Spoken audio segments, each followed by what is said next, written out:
would be following us yet. No one. That would be inconceivable. Absolutely inconceivable. Absolutely, totally, and in all other ways inconceivable. Why do you ask?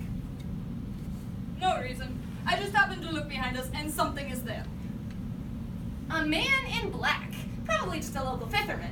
Out for a pleasure cruise. Alone. At night through dark infested waters. He's gaining on us. He isn't gaining, he's just getting closer. That's all.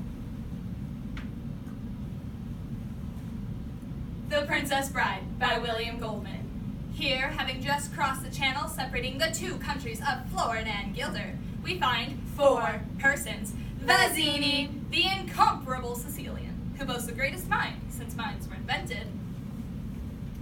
Inigo, A Spaniard who's a self-proclaimed wizard with the sword, having never met his equal. Physique, a Turkish world-class wrestler who has never been beaten in the ring and finds gathering his wits rather easy, as he has so few to gather. And Buttercup, the famously beautiful princess, who has just been kidnapped by these 3 professional bad guys. However, as Inigo just noted, they're currently being followed by the ominous Man in Black. Or as we better know him, Buttercup's one true love, Wesley. He is gaining on us! Inconceivable! You keep using that word. I do not think it means what you think it means. He must be very desperate, very frightened, very stupid, or very brave. 3 or 4, I would think. Shouldn't we be going? I just can't miss a death like this. I could stage one of these every week and sell tickets. I could get out of the assassination business entirely. In any case, we can't take the risk of his seeing us with the princess. Therefore, one of you must kill him. Sadiq, I need your strength to carry the girl. Inigo, we will be heading directly for the frontier of Gilder. Catch up with us as quickly as you can once he's dead.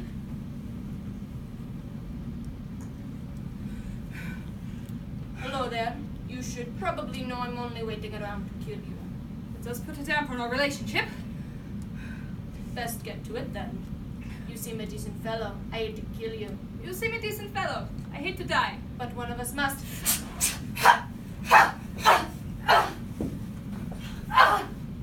Do it quickly. I would as soon have my hand fall from my wrist as destroy an artist as yourself. However, since I can't have you following me.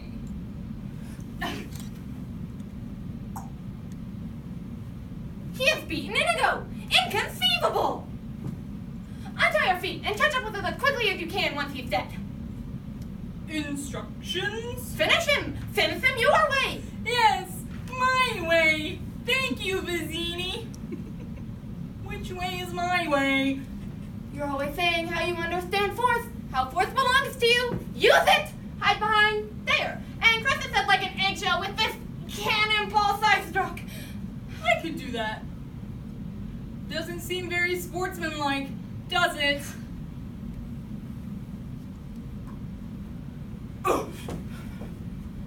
I did that on purpose. I didn't have to miss. And I believe you. So what happens now? We face each other as God intended.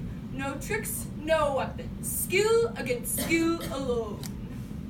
So you mean you put down your rock and I put down my sword, we try and kill each other like civilized people. Is that it? If you'd rather, I could kill you now. I'm giving you a chance. So you are, and I accept.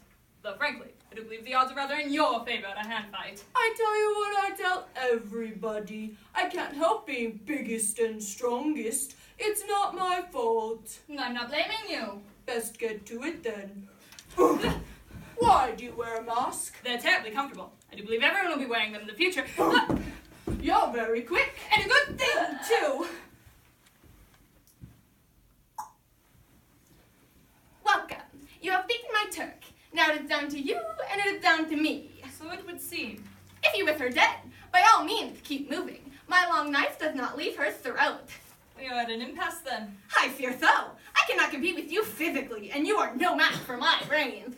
You're that smart. There are no words to contain all my wisdom. I'm so cunning, crafty, and clever, so filled with deceit, guile, and chicanery, such a knave, so shrewd, as cagey, as well as calculating, as vulpine as I am despicable. See, I am tricky and untrustworthy. The world is several million years old, and several billion people have at one point or another trod upon it. But I, Vizzini, the Sicilian, am speaking with pure candor and modesty, the slickest, flyest, wiliest fellow who has yet to come down the pike. In that case, I challenge thee to a battle of the wits. For the princess? To the death? I accept! Good, now pour the wine. Open this and inhale, but careful not to touch. I smell nothing. What you do not smell is called iocane poison. It is tasteless, odorless, and dissolves immediately in any kind of liquid. It is also the deadliest poison known to man. Hand me the goblets.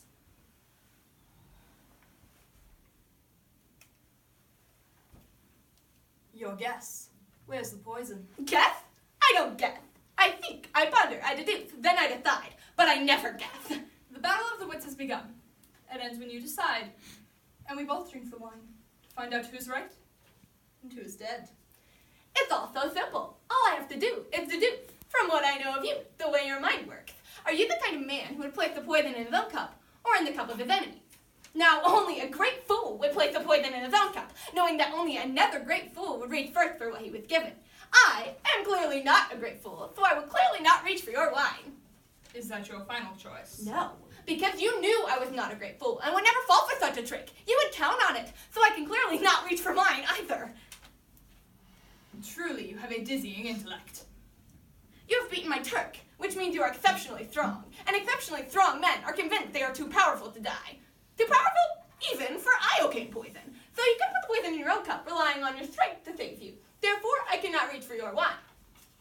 But you also bested my Spaniard, which means you must have studied, and if you can study, you are clearly more than simply strong. You are aware of how mortal we all are, and you do not wish to die, so you would have kept the poison as far from yourself as possible. Thus, I cannot reach for my wine. You are just trying to get me to give something away with all of this chatter. Well, it won't work. I have already learned everything from you. I know where the poison is. Then choose. I intend to. What in the world could that be? I don't see anything. Oh, I could have sworn I thought something. No matter. I don't understand what's so funny. I'll tell you in a minute. But first, let's drink.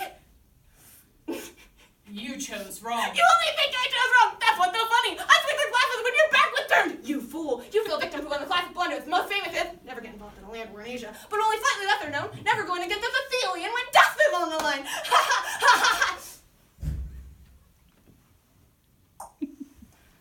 Westerly, my sweet, perfect Westerly, to think all this time it was your cup that was poisoned.